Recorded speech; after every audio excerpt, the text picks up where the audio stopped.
Hi mga lalabs! Welcome back sa aking channel. So for today's video, meron lang po tayong i-haul. Tapos ipakita ko sa inyo kung paano ko ilagay. So ayan.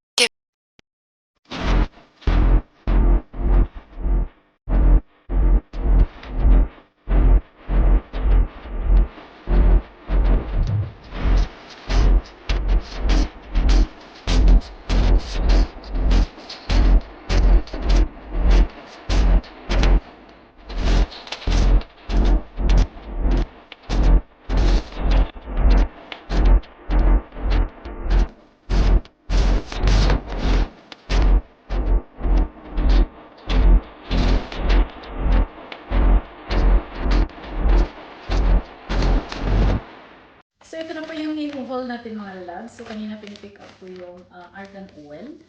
So nag-order ako ng 3 kasi yung 2 para sa kaibigan ko.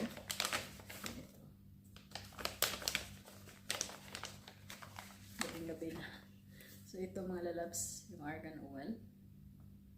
So ayan. Tapos ipakita ko na rin po sa inyo mga lalabs kung paano ako maglagay ng oil ko sa akin. So ngayon is gabi. So mag-overnight po sa aking buhok. So di pa ako naligo kanina. So bukas tamang-tamang maglagay tayo ng oil. So buksan na po natin mga lalabs yung oil.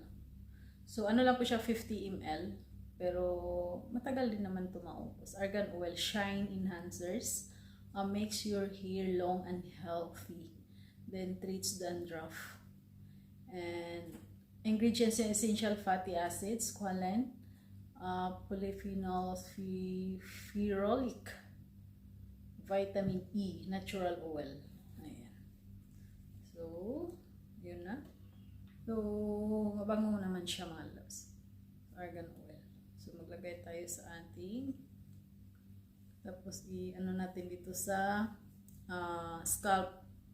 So, ito po yung pangpatibay ng ating buhok. Pwede nyo i-overnight. Overnight ko to sa aking buhok mga lalabs.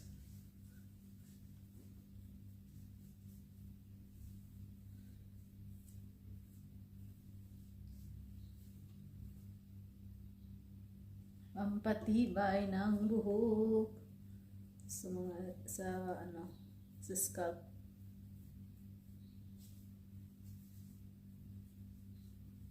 Pampakapal din to mga lalab. Pampakapal, pampatibay. Nakakaano din to yung mga balakubak.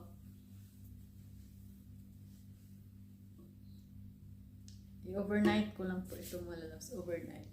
Tapos bukas mag-shampoo ako. Tapos maglagay ng conditioner. So yun lang ginawa ko.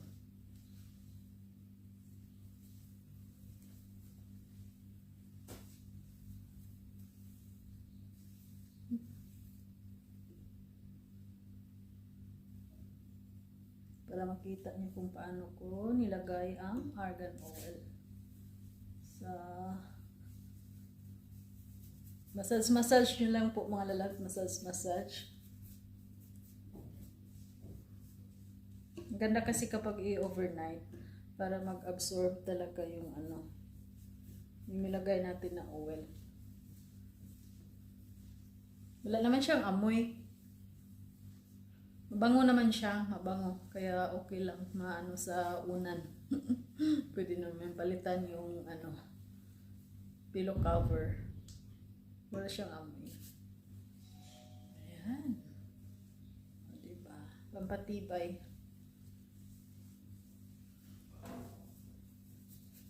Massage.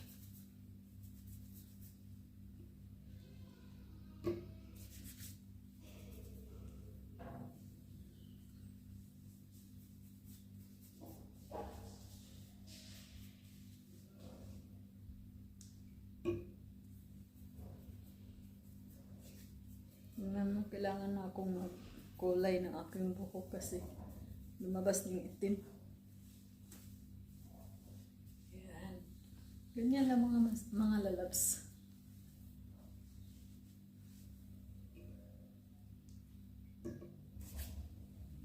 Malambot, makapalambot to sa buhok.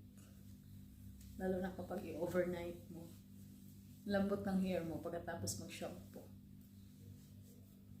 Kahit hindi ka na mag-conditioner, kung may naglalagay ka ng ganito, okay lang. Pero ako na-conditioner pa rin ako. Ayan. So, pag naano mo na, nalagyan mo na lahat.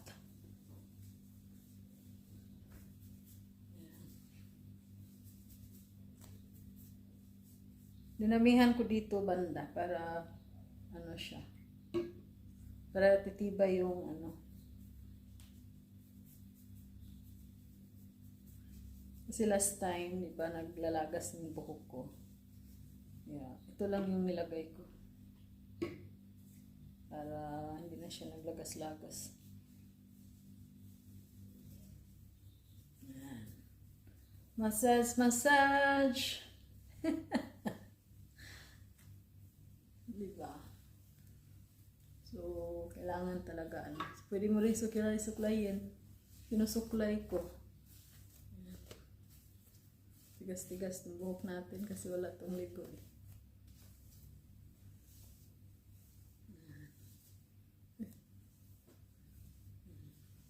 Lambot na kasi may oil na.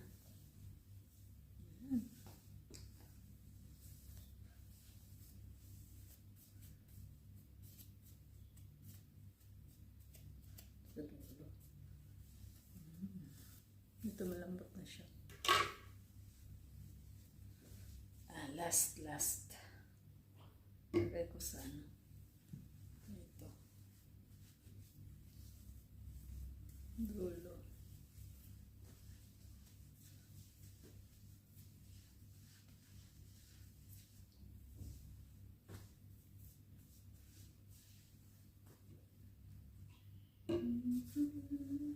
Ayan.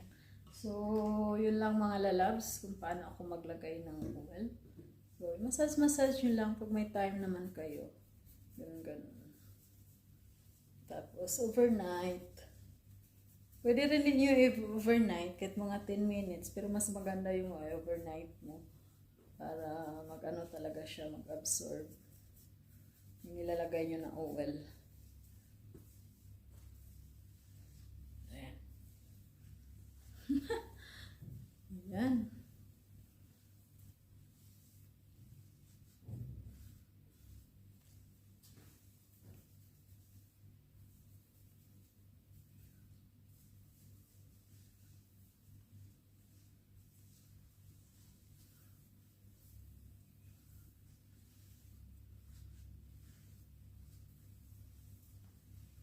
So, ayan mga lalabs, yun po yung isi-share ko kung paano ako maglagay ng argan oil sa aking hair. So, binababad ko po siya mga lalabs. So, 2 times a week. Ayan. Ginagawa ko po yan 2 times a week. Pero yung last 2 weeks, naubusan kasi ako ng argan. So, yun, hindi ako nakapaglagay. So, 2 times a week, okay lang. Tapos, nag-hair mask din kasi ako. Kaya, ang daming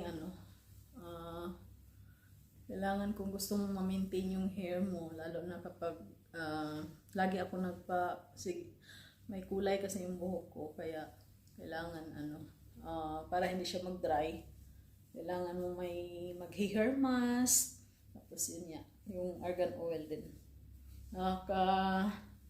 Alambot ng hair. Okay, thank you so much po. Hope ita-try niyo po mga lalabs. Pwede niyo i-try. Na maglagay ng argan oil. So, ayan, thank you so much. See you next vlog. Bye-bye.